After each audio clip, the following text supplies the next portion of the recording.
ভোটের দিন ঘোষণার আগেই শুভেন্দু অধিকারীকে চ্যালেঞ্জ ছুঁড়ে দিয়েছেন ক্যানিং পূর্বের তৃণমূল বিধায়ক শওকত মোল্লা, এবং শওকত মোল্লা চ্যালেঞ্জ ছুঁড়ে দিয়ে বলছেন, বুকের পাটা থাকলে ক্যানিং ভাঙড় কিংবা সাতগাছিয়ায় দাঁড়ান, জামানত জব্দ করে ছাড়বো। শুভেন্দু অধিকারীকে চ্যালেঞ্জ ক্যানিং পূর্বের তৃণমূল বিধায়কের। শুভেন্দু অধিকারী বারে বারে বলছে, বড় বড় কথা বলছে, কখনো বলছে মমতা বন্দ্যোপাধ্যায়কে হারাবো, কখনো বলছে কে হারাবো, তাকে হারাবো, ক্ষমতায় আসবো, মুখ্যমন্ত্রী হবো, অনেক কথা বলছেন। কত জনপ্রিয় লিডার, কত বুকের পাঠা আছে, যদি পারলে একবার ক্যানিং কিংবা ভাঙড়ে আমার এগেনস্টে দাঁড়িয়ে যাক, তবে ওকে বাপের বেটা বলবো।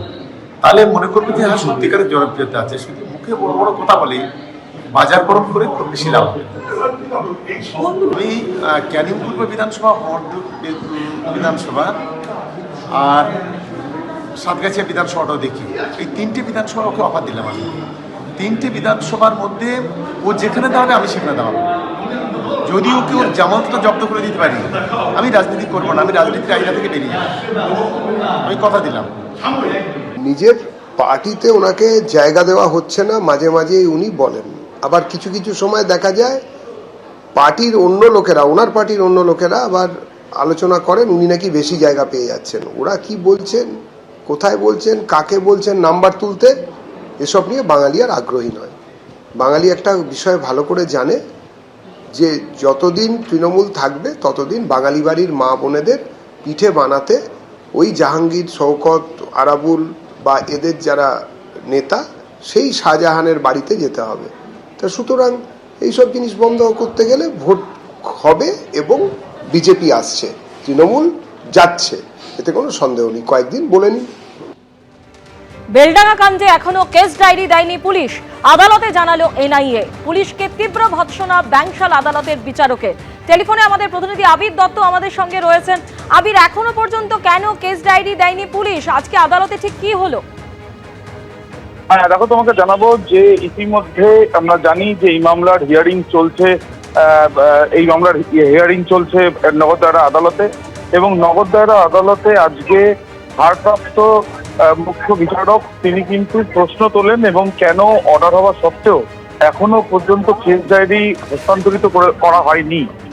তিনি এটাও বলেন তার মন্তব্যে যে এনআইএ কে কেস ডায়েরি দিয়ে দিলে কি এটা আশঙ্কা করা হচ্ছে যে এনআইএ কেস ডায়েরি নিয়ে পালিয়ে যাবে। কোনো জায়গায় সুপ্রিম কোর্টে মৌখিকভাবেও বলা হয়নি যে কেস ডায়েরি দেওয়া যাবে না, তারপরও লোয়ার কোর্ট অর্থাৎ নগরদায়রা আদালতে অর্ডার হওয়া সত্ত্বেও কেন কেস ডায়েরি হস্তান্তরিত করে দেওয়া হয়নি সে নিয়ে তিনি প্রশ্ন তোলেন। পাশাপাশি এনআইএর তরফ থেকে এই যে 31 জনকে আজকে আদালতে পেশ করার যে কথা বলা হয়েছিল, সেই মর্মে পুলিশ আজকে 31 জনকে নগরদায়রা আদালতে নিয়ে আসে, তাদেরকে আদালতে হাজিরা করানো হয়, এবং তাদের মধ্যে থেকে 7 জনকে হেফাজতে চেয়ে আবেদন জানানো হয়। সওয়াল জবাব চলাকালীন চিফ পিপি তিনি আবেদন করেন কিছু সময়ের জন্য, কারণ তাদের বক্তব্য যে হাইকোর্টে বিষয়টা বিচারাধীন, এবং সওয়াল জবাবের পর যেটা জানা যাচ্ছে যে আদালতের তরফ থেকে নির্দেশ দেওয়া হয়েছে যে একদিনের জন্য অর্থাৎ আগামীকালের জন্য প্রেসিডেন্সি জেলে অভিযুক্তরা থাকবে জেল হেফাজতে। আগামীকাল ফের এই মামলার শুনানি হবে।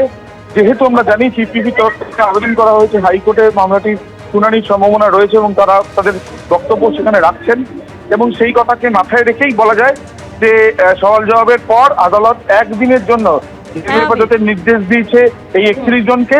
আগামীকাল ফের তাদেরকে ব্যাংশাল আদালতে, নগরদায়রা আদালতে প্রডিউস করা হবে এবং শুনানি হবে। ধন্যবাদ। এবিপি আনন্দ, এগিয়ে থাকে, এগিয়ে রাখে।